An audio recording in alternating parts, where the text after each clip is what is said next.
अस्सलाम वालेकुम फ्रेंड्स, मेरे यूट्यूब चैनल में खुश आमदीद। आज की इस वीडियो में हम CSS मार्जिन के बारे में पढ़ेंगे कि ये क्या चीज़ है और इसको हम कैसे अप्लाई कर सकते हैं। CSS मार्जिन बेसिकली एक स्पेस होती है जो किसी भी एलिमेंट के अराउंड हम अप्लाई करा सकते हैं। यानी हमने कोई डिव टैग सेलेक्ट किया हुआ है या कोई हेडर सेलेक्ट किया हुआ है, तो उसको हम एक यूनिक वैल्यू दे सकते हैं मार्जिन की, जो उस एलिमेंट को एक साइड से या एक जगह पे एक नुमाया यूनिक जो ना एक प्रेजेंटेशन के तौर पे पेश करती है। तो उसका क्या तरीका है, उसको हम कहते हैं CSS मार्जिन। तो CSS मार्जिन बेसिकली एक स्पेस होती है जो लेफ़्ट राइट या अप डाउन से हम उसको एक स्पेस दे के एक एलिमेंट को एक नुमाया तौर पर दिखा सकते हैं। अच्छा, इसके साथ इसकी इंडिविजुअल साइड्स होती हैं कि हम टॉप साइड से छोड़ना चाहते हैं, लेफ़्ट साइड से, बॉटम से या राइट साइड से हम इसको मार्जिन दे सकते हैं। इसके अलावा इसकी इंडिविजुअल साइड में इसकी वैल्यू आ जाती हैं। फिर आगे उसकी शॉर्ट एंड प्रॉपर्टी है कि हम एक ही लाइन के अंदर उसको कैसे डिफ़ाइन कर सकते हैं। उसके साथ उसकी ऑटो वैल्यू है कि हम उसको मार्जिन ऑटो कर देते हैं, वो हम भी देखेंगे कोड के अंदर कि वो कैसे होता है।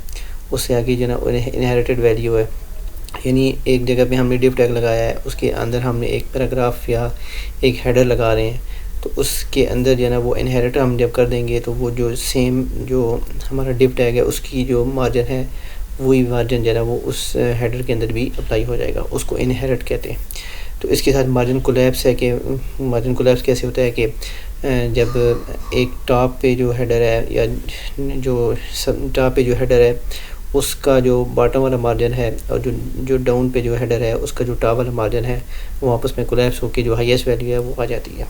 तो हम इसको प्रैक्टिकली जाके अपनी कोड में देखते हैं। तो वीडियो में आगे चलने से पहले अगर आप मेरे चैनल पर नए हैं तो आप मेरे चैनल को सब्सक्राइब लाजमी कर लें और बेल आइकन को प्रेस कर दें ताकि मेरी इस तरह की वीडियो आप तक पहुँच सके। हम अपने चलते हैं कोड की तरफ। कोड में ये है कि एक एग्जांपल लेते हैं कि मार्जिन क्या चीज़ है। यानी हमने एक स्टाइलिंग लगाई है, स्टाइलिंग के अंदर एक डिव टैग लगाया है। तो डिव टैग के अंदर हम देखते हैं कि ये एक हमने मार्जिन सेलेक्ट किया है, ये डिव टैग हो गया, मार्जिन हो गया। अच्छा, उसमें ये है कि हम एक हेडर और डिव टैग एक अपनी बॉडी के कोड के अंदर लगा लेते हैं। अच्छा, ये देखें। अच्छा, इसको हम जब ये देखते हैं अपने आउटपुट में देखते हैं तो ये एक लेफ़्ट साइड से इसने एक स्पेस जो है ना वो एम्प्टी छोड़ दिया है। तो यानी हमने लेफ़्ट साइड से बॉर्डर जो है ना वो 70% मार्जिन जो है ना आगे कर दिया। यानी हमने एक नुमाया तौर पर इसको एक स्पेस दे दी है, तो हम जो है ना वो अपना एलिमेंट यहाँ पे प्रिंट करवा दिया। तो ये एक सिंपली एक मार्जिन है, इसकी एग्जांपल है। तो यहाँ पर हमने लेफ़्ट लिखा नहीं है, लेकिन ये लेफ़्ट से जो ना हम इसने इसको मार्जिन दे के साइड पे कर दिया। अच्छा, इससे आगे हम चलते हैं जी कि इसकी इंडिविजुअल साइड क्या होती है। इसकी इंडिविजुअल साइड जो है ना वो टॉप है, फिर margin right, margin bottom, margin left. यानी ये एंटी क्लॉकवाइज चलता है, टॉप से आगे लेफ़्ट राइट पे जाएगा, फिर आगे बॉटम पे, फिर लेफ़्ट पे। तो इसकी क्या वैल्यूज़ हैं जी। एक डिव टैग हम दोबारा लगाते हैं और उसके अंदर ये वैल्यू लिखते हैं। बॉटम की भी हमने एक वैल्यू ले ली, टॉप की भी ले ली।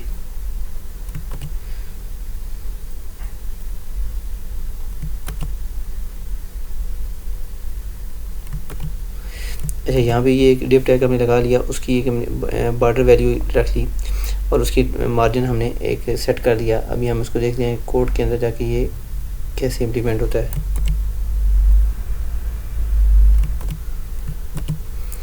इसको हम अपने आउटपुट में जाके देखते हैं।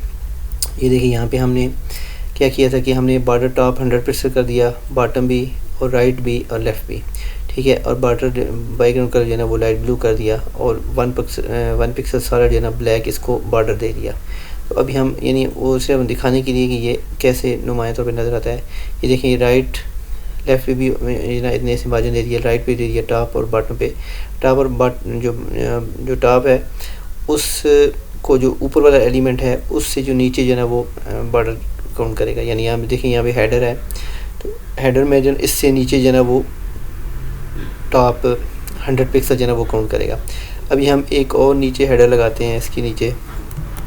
तो तो अब ये क्या करेगा कि बॉटम से जो 100 पिक्सल है वो छोड़ेगा और नीचे इसको शो करवा देगा। दोबारा चेक करते हैं, ये देखें यहाँ पे इसने 100 पिक्सल जो है ना वो बॉटम से छोड़ दिया और नीचे जो है ना जो भी एलिमेंट था उसने प्रिंट करवा दिया। यानी एक जगह स्पेस उसने ऑक्यूपाई कर ली और उस स्पेस को उस स्पेस से जो है ना बाहर चीज़ें जो है ना वो अपनी रेंज से जब आउट होती हैं तो वो उसमें शो करवा दी। अच्छा, उससे आगे चलते हैं। उससे आगे जो हमारी शॉर्ट एंड प्रॉपर्टी है, यानी जैसे हमने किया था कि शॉर्ट एंड प्रॉपर्टीज़ की क्या होती है, तो वो भी बहुत आसान है कि हमने एक लाइन के अंदर सारी चीज़ें लिख दी। अब यानी कि बॉर्डर 1 पिक्सल सेलेक्ट किया और बाकी कलर लाइट ब्लू कर दिया और बिल्कुल वही सारी चीज़ें हमने की और फिर इसको हम आउटपुट देखते हैं। इसकी आउटपुट अभी हम यहाँ पे इसका 25 पिक्सल का थोड़ा मार्जिन कम कर दिया, यहाँ पे 25 जो है ना वो टॉप पे कर दिया, फिर आगे राइट, फिर आगे बॉटम, फिर आगे लेफ़्ट। तो जैसे हम इसको कम करते जाएंगे या इसको जैसे एडजस्ट करते जाएंगे तो ये इसके मुताबिक जो है ना वो हो जाएगा। अभी हमें जो है ना 4 लाइनें लिखनी होती हैं, हमें एक लाइन पे हमारा काम हो जाएगा। तो ये इसकी एक शॉर्ट एंड प्रॉपर्टी थी। इससे आगे चलते जाएँ तो हम जो है ना वो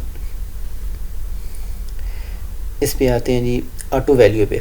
ऑटो वैल्यू क्या चीज़ है जी कि ऑटो वैल्यू का मतलब ये है कि मार्जिन वो ऑटोमेटिकली उठा लेता है, यानी जब जो भी उसका एलिमेंट आता है उसके एलिमेंट के अंदर वो खुद ब खुद ऑटो एलिमेंट उसको जो डिव टैग है उसको ऑटोमेटिकली वो एक मार्जिन दे लेता है।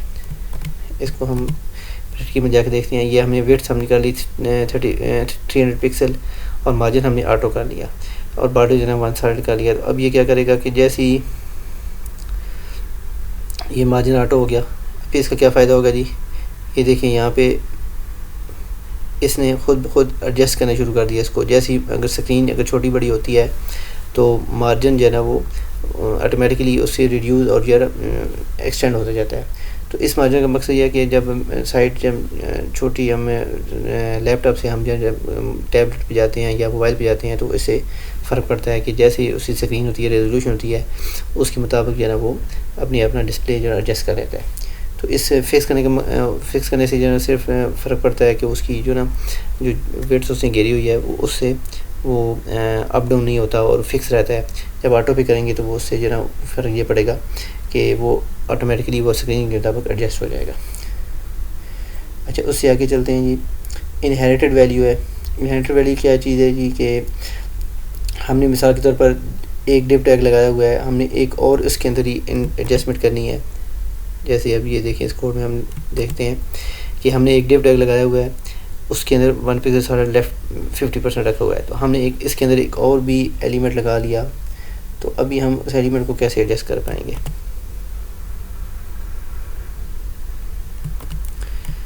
ये ना बॉडी की आउटपुट है, इसमें हम देखते हैं कि ये कैसे अभी नज़र आता है यहाँ पे।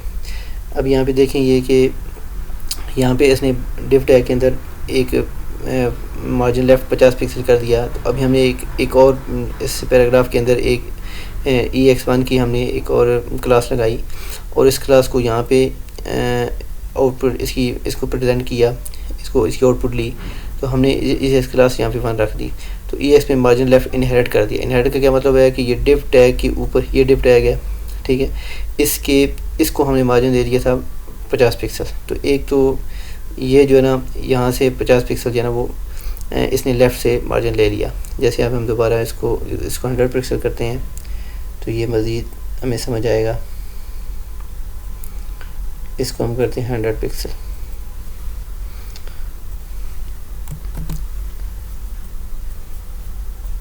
ये देखें यहाँ पे ये 50 से 100 पिक्सल हो गया, तो इधर से मूव कर गया और यहाँ से ये एलिमेंट जो था अंदर से इस डिव टैग के अंदर वो भी मूव कर गया। तो इसका क्या हुआ कि इनहेरिट वैल्यू यानी उसने ली डिव टैग के अंदर जो भी उसकी लेफ्ट साइड मार्जिन आया था उसको आगे उसने जाके इनहेरिट कर दिया। इनहेरिट करने के साथ जो है ना उसने यानी एक ही जगह पे हमने मार्जिन चेंज किया और दोनों जगह पे वो सिंपली अप्लाई हो गया। तो ये इनहेरिट प्रॉपर्टीज़ की होती है। इसके आगे मार्जिन कोलैप्स का प्रॉपर्टी है इसकी। अच्छा, उसका क्या मकसद है जी मार्जिन कोलैप्स वाले का। उसमें हम ये देखते हैं कि अगर हमारे पास 2 एलिमेंट हैं तो 2 एलिमेंट, एक ऊपर वाला टॉप जो है ना वो एलिमेंट है उसकी एक वैल्यू आ रही है और एक हमारे पास जो है ना वो डाउन एलिमेंट है। जैसे अभी हम इस एग्जांपल में देखते हैं कि हमारे पास ये एलिमेंट है, इसकी आउटपुट यहाँ पे नज़र आ रही है। अच्छा ये हो गया जी। यहाँ पे हेडर पे जो ना मार्जिन जो टॉप पे 0 था, फिर राइट पे 0 है, फिर जो ना बॉटम पे 50 पिक्सल है और ये आगे जो ना लेफ़्ट पे 0 पिक्सल है।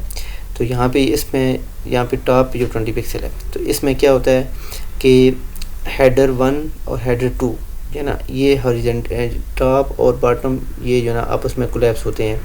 उससे क्या होता है कि वो जो हाईएस्ट वैल्यू ले लेता है। जैसे अभी हम यहाँ पे 50% ऊपर वाला मार्जिन इसने छोड़ दिया और नीचे जो ना वो उसने 20 पिक्सल था। तो इससे क्या हुआ कि दोनों जो ना जो हेडर थे, दोनों जो हमारे पास डिफ टैग थे ना, उसने जब प्लस करना था तो उसको ये 70 हो जाना था। जब 70 नहीं हुआ, लेकिन इसने जो हाईएस्ट वैल्यू थी वो ले ली और सिर्फ 50 पिक्सल जो है ना उसने मार्जिन जो है ना यहाँ पे रख के और नीचे वाला जो है ना आइटम प्रिंट कर दिया।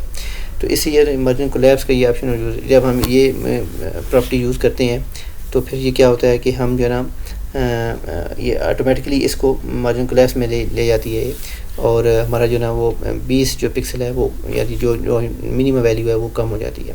मिनिमम जो मार्जिन है वो ख़त्म हो जाता है और जो हाईएस्ट वैल्यू है वो सिर्फ यहाँ पे चलती है। ये सिर्फ हॉरिजॉन्टली और जो टॉप और बॉटम पे जो ना ये अप्लाई होता है। तो ये मार्जिन की क्लास थी। तो ये क्लास काफ़ी डिटेल में चली गई। तो उम्मीद है आपको ये मेरी वीडियो पसंद आई होगी। अगर आप चैनल पे नए हैं तो काइंडली सब्सक्राइब लाजमी कर लें और अगर आपको वीडियो पसंद आई है तो आप बेल आइकन पे लाजमी क्लिक करें। Thank you.